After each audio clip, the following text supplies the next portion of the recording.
Hello and welcome. There seems to be a new source for main battle tanks for Ukraine and heavy fighting around Bakhmut. The Russians are increasingly causing problems and are endangering the continued possession of Bakhmut to the Ukrainians.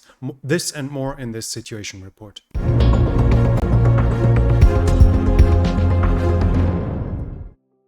The Times has reported the US don't voice any problems with attacks far into the Russian hinterland.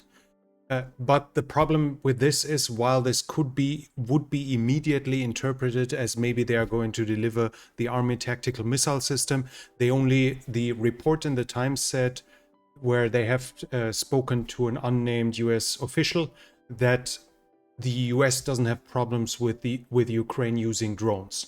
In this regard, probably meant the Tupolev 141 drones that they have used for those two attacks on strategic bomber bases.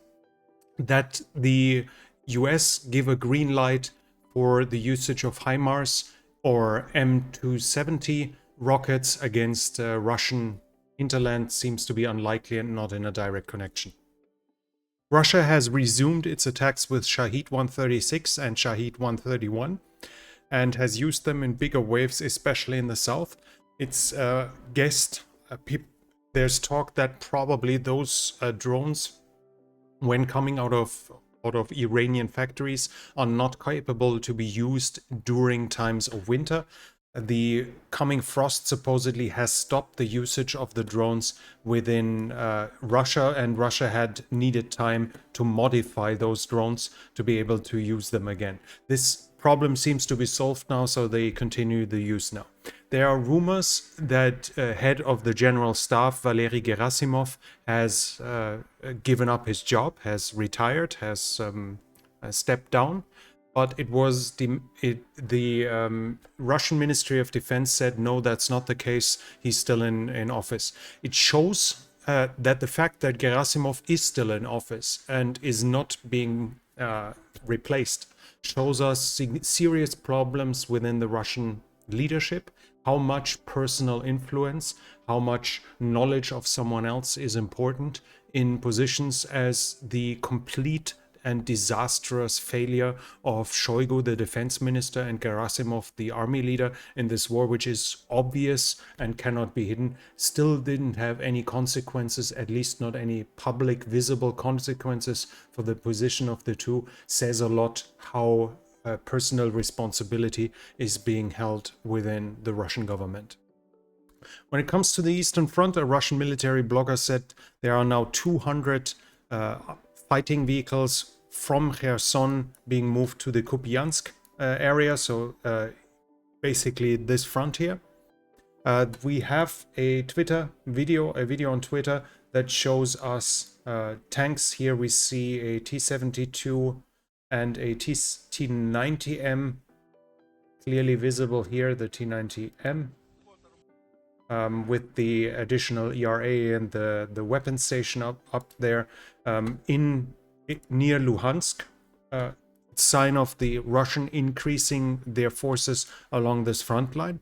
Russians reported that the Ukrainians attacking at various points, and interestingly enough, a Russian military blogger reported that a Ukrainian sabotage and recon team was defeated near Dakhne. Now Dakhne is here, that's like a few kilometers away from Svatove itself, and supposedly significantly behind the front lines, so that might actually be some special forces active behind the front lines, or the front might have moved further east as of now. Russian military bloggers also saying the Ukrainians are trying to cut the R-66 near Svatove and achieve some smaller successes. We see that here, that according to this map, which is pro-Ukrainian and not completely up to date, the contested area would only be a few kilometers or a kilometer away from the R-66.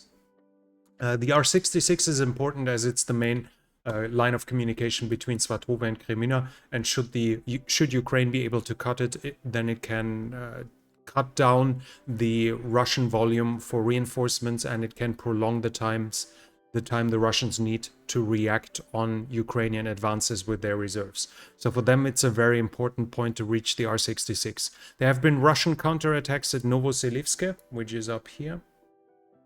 Here.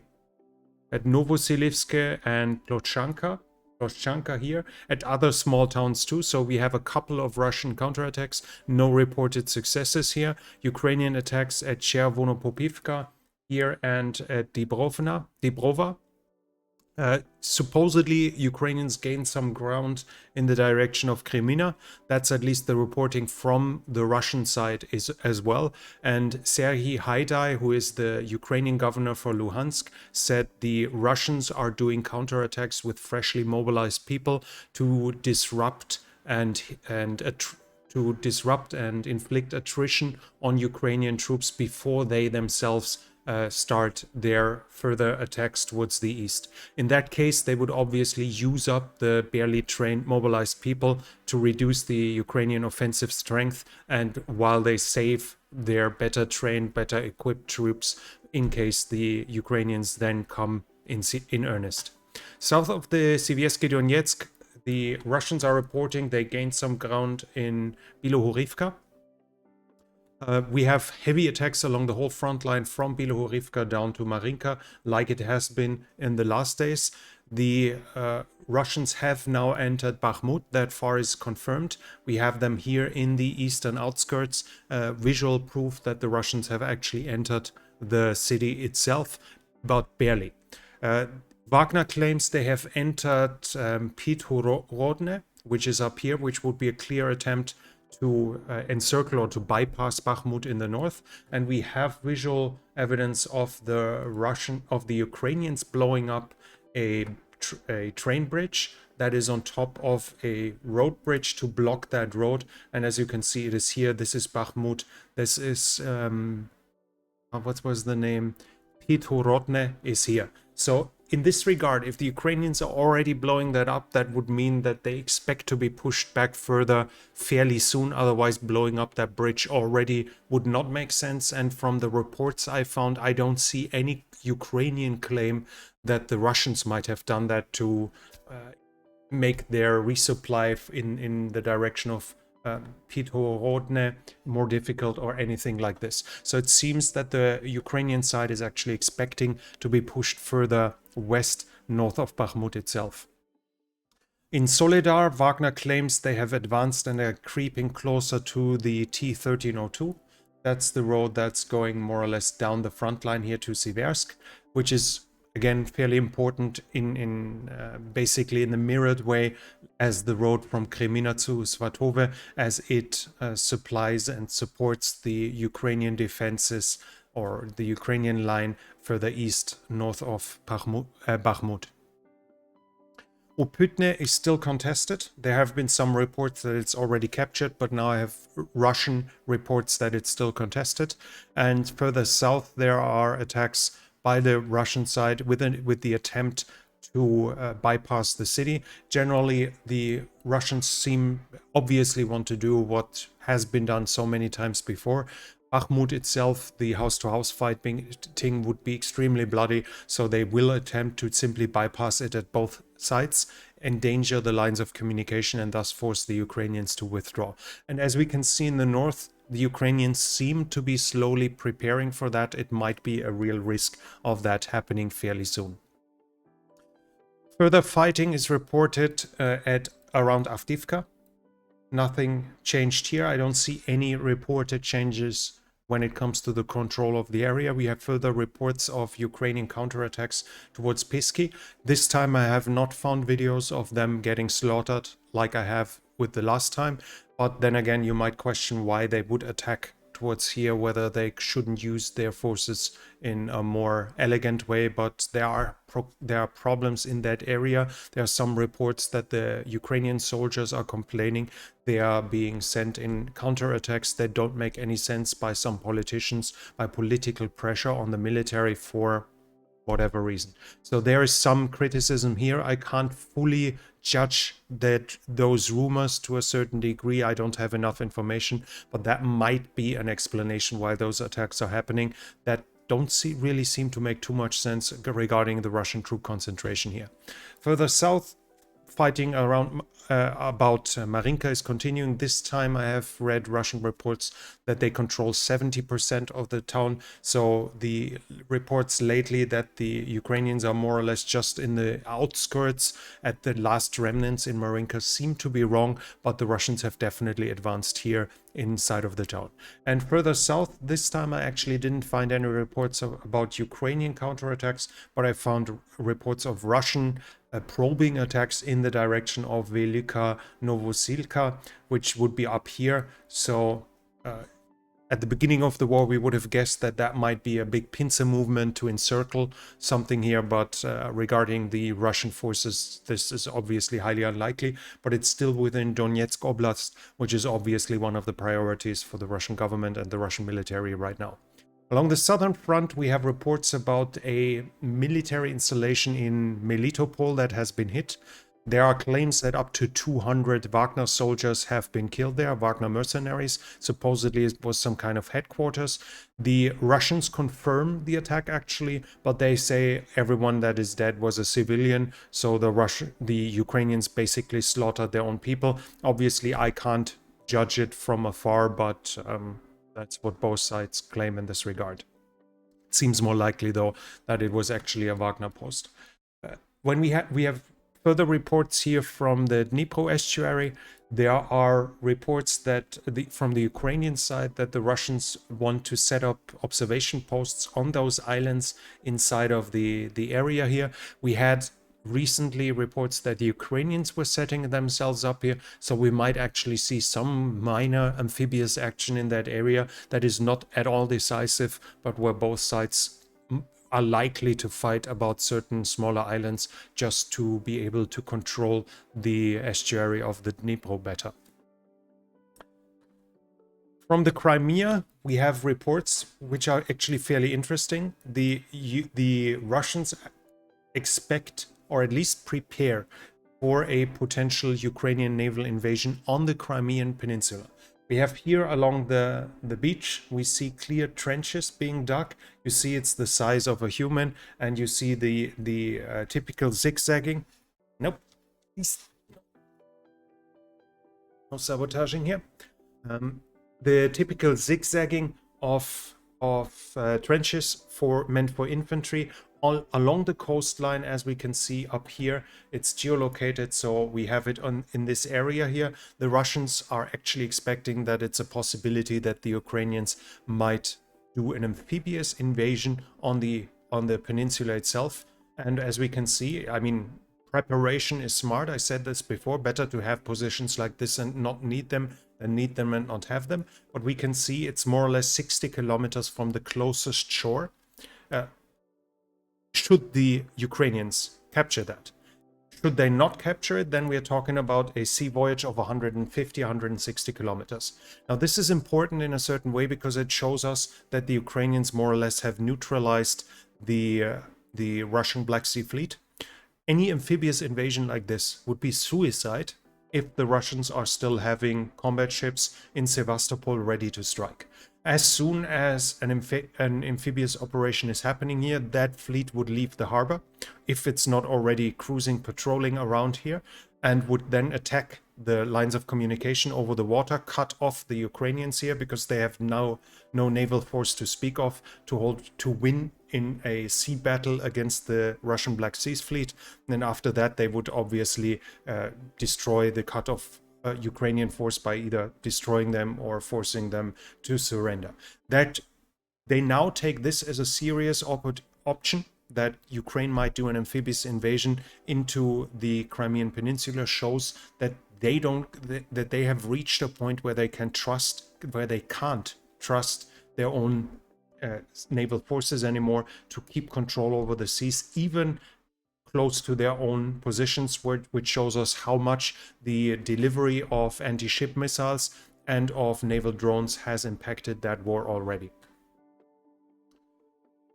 Partisans have done a bombing. It's likely, at least, that it's partisans. We can see it here.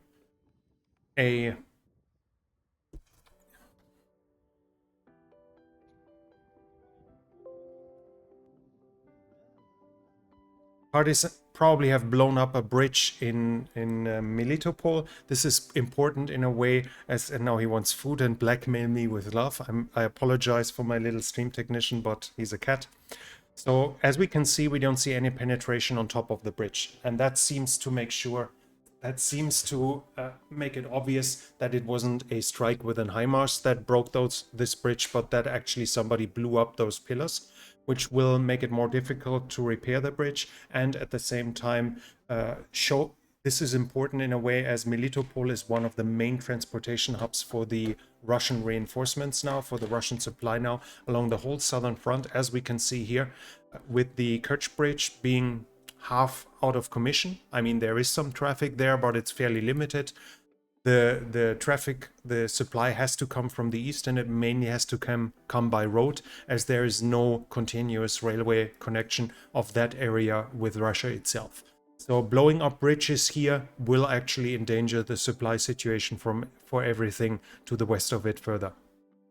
When it comes to mobilization efforts by the Russians, we have now reports that the Russians are introducing military school curriculum to Ukrainian schools to indoctrinate Ukrainian children and teach them like military ways. Supposedly it includes some things like shooting, and basically it should probably be comparable with ROTC or something like this in the American schools. Just combined with indoctrination about the glory of Russia and instilling patriotism, meant at instilling patriotism towards Russia. Other than that, we have the usual reports about soldiers that die in training camps, either by comrades, either by unknown reasons, and so or by accidents. We have reports that there are still massive problems with discipline, massive problems with payment, that they don't get their wages, that recruitment, that the wrong people are being recruited, that the equipment is faulty, and that we have reports that there's a massive drive to get Ukrainian citizens into Russian armed forces here in the area, especially Melitopol is mentioned again, where supposedly the Russians are recruiting Ukrainian male and put them directly into the Russian forces that have suffered losses close there.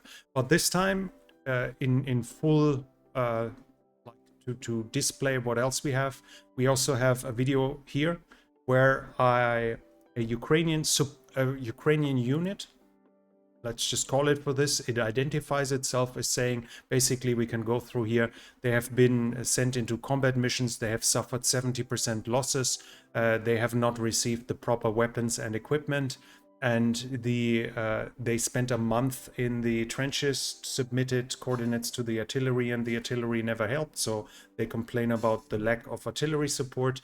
They say that the sergeants ran away from the positions on the first day, and so on and so forth. So basically they do the exact same thing apart from the artillery that we hear from the Russians. There are some issues with this, though I can play it now in the background. You should hear it. You hear artillery fire occasionally in the background, and not one of them is wearing a helmet, not one of them is wearing a vest. We don't see any unit insignia, no, which should be here on the arms, for instance, where we would expect the insignia for some unit. The other thing is that those soldiers here, when it comes to the end, none of them is speaking. And in fact, we hear the speaker seems to be either on the camera or he seems to be completely on the off, because as when you hear the end, now they shout, which to me sounds a little different. So it's possible. We had videos like this in the past. There were always claims that they were fake, that they are not true. This one might be fake. It might not be fake as well. Obviously, suffering 70% losses around Bakhmut is fairly possible. The Russians are suffering horrific losses there, and they will cause losses as well, and they will cause massive losses on the Ukrainian side. So this video might be authentic. I just can't fully confirm it, and there is some doubt, but that doubt might be unfounded. And in full, I can't talk to you every single time I do one of the situation reports, explaining what has happened, how many problems the Russians have, and then simply ignore a video like this that is supposedly coming from the Ukrainian side, and that some units feel that their lives are being wasted, that some units feel they could be equipped better, that units will complain about the lack of artillery support. All of this seems to be fairly reasonable and quite possible. But as said, I can't fully confirm that this is an actually authentic video. In the political field, we have a report from the British Ministry of Defense that Putin has signed a law on the 11th of December for 9 trillion rubles, roughly 143 billion US dollars or 134 billion euros I call it the security budget. That's my understanding. So if my understanding is correct, it includes not just the military, but also like prosecution, police and other stuff, but probably in this context, mostly military. According to the British estimates, Russia will use 30% of its budget for defense. And this amount now would be 8% of its GDP, according to the numbers from 2021. So the Russian GDP of 2023 should be significantly lower than that of 2021, which would mean that the Russians will spend even more in percentage of GDP for the war, for the military in this context, which then means that Russia is investing to this degree into the military and has to find the money for that somewhere, while they already have financing problem when it comes to the military itself. The most likely conclusion is that they will probably cut expenses in other areas, which will then affect the general population and thus obviously has the risk of causing problems in this regard. I hope that was not too loud here. It's playing in the background. Well, we'll see. Doesn't seem to be too bad. Yeah. If not, then the video is a little bad, but okay. We have reports about the support, the international support. Belarus has by now, according to numbers from the opposition, has sent 122 T-72A to Russia, supposedly for upgrades, but it's expected that it's meant to help the Russian armed forces. That would more or less be the necessary number for an armored brigade in this regard.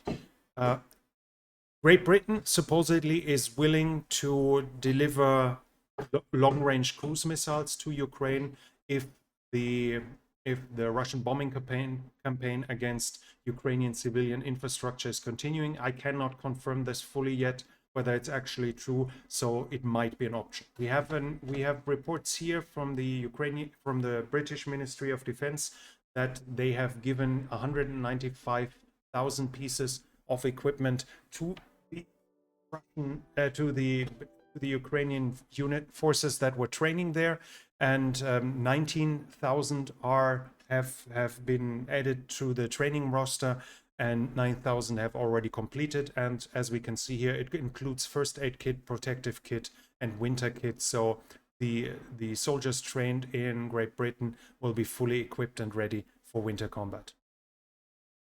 Then we have a report. I was not able to confirm it because there's some problems with this. So supposedly the commercial director for Excalibur Army, which should be the company that is currently converting and modifying tanks for the Ukrainian armed forces, supposedly he said that Morocco is handing over some tanks to them so they can give them to Ukraine and they get something else in return. The only issue is it's being reported T-72M, but according to what I found, what I read, it's that Morocco actually has Belarusian T-72B, not M. So there might be some mistake here, but the thing is, Morocco is not just one of the very few African nations that has no real defense connection to Russia, but still has some Russian Soviet military gear. And it comes, the reason for that is that they bought 128, I think. 128, more or less one brigade full of Belarusian T-72, so they were used tanks. They have not bought them from Russia, and when you look at the rest of the Moroccan military equipment, it's all Western, or it is Chinese, or it's European. But they don't buy anything serious from Russia, while they are a major non-NATO ally. So it's actually the possibility that we might see the first, might be the first Ringtausch. Probably not, because with Poland you could argue the same, but we might see an American Ringtausch here, that the US might have promised Abrams to the Moroccan armed forces in exchange for their T-72. That's a little too early. I don't think I can fully confirm that yet, but it would kind of fit, because if you look at the equipment of the Moroccan armed forces, then it makes sense. They don't lose much. Algeria, Egypt, those would be nations that cannot afford handing over weaponry for Ukraine, because if Russia cuts its defense ties, or India, if Russia cuts its defense ties, then its most modern parts of its armed forces, or all of its armed forces, or the majority of those, would be out of support, out of spare parts, etc. And they cannot, even if they would want to help Ukraine, even if India was wholeheartedly on the side of Ukraine, they could never help Ukraine in this, because without Russian military support, the Indian armed forces fall apart. Morocco, on the other hand, can afford actually to anger the Russian Federation while handing over Soviet equipment, and that is a very specific case. So in this case, it would kind of fit together that it might actually be the truth. I need to pet that little boy so he stays kind of calm. And finally, the final news I have here is from Germany. So supposedly Germany has now delivered almost 2,500 generators and heating material, etc. And the report is it's coming out of the Technisches Hilfswerk, which means like technical aid organization. That is a non-military organization, even though I think in case of war it might become part of the military. I'm not completely sure about that, but it's under the foreign aid program, so it's over the Ministry of Foreign Affairs, and thus those aid packages are not included in the reports by the Ministry of Defense. In this regard, obviously, in the times where Russia is endangering the Ukrainian civilian infrastructure and the electric infrastructure, it's obviously big help that is big unsexy, but big help that is coming in this regard from Germany, even though obviously I don't want to excuse the German government's hesitance to aid in other things. And I'm sorry for the background noise while we're coming to an end. I'm sorry for the background noise. The workers are supposedly have to be quiet at these times so I can do my recording, but they promise to be done with the extension of the house by December. So I think in January, maybe mid-January, not only will it be quiet in a week or two, but next year, early next year, I will be able to do my videos from the new studio in my new office. So the quality will hopefully go up from then on. That's it for now. This channel is only possible thanks to the support from viewers like you. So if you want to support the channel, you can do so by the means in the description.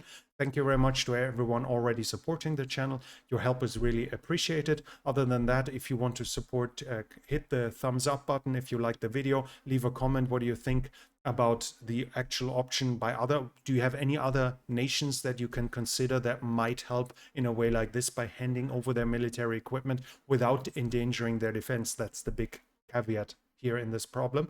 But any comments, any discussions in this can be highly interesting and obviously also help with the algorithm. And I would like to invite you to subscribe to the channel and hit the bell icon if you haven't subscribed to the channel yet.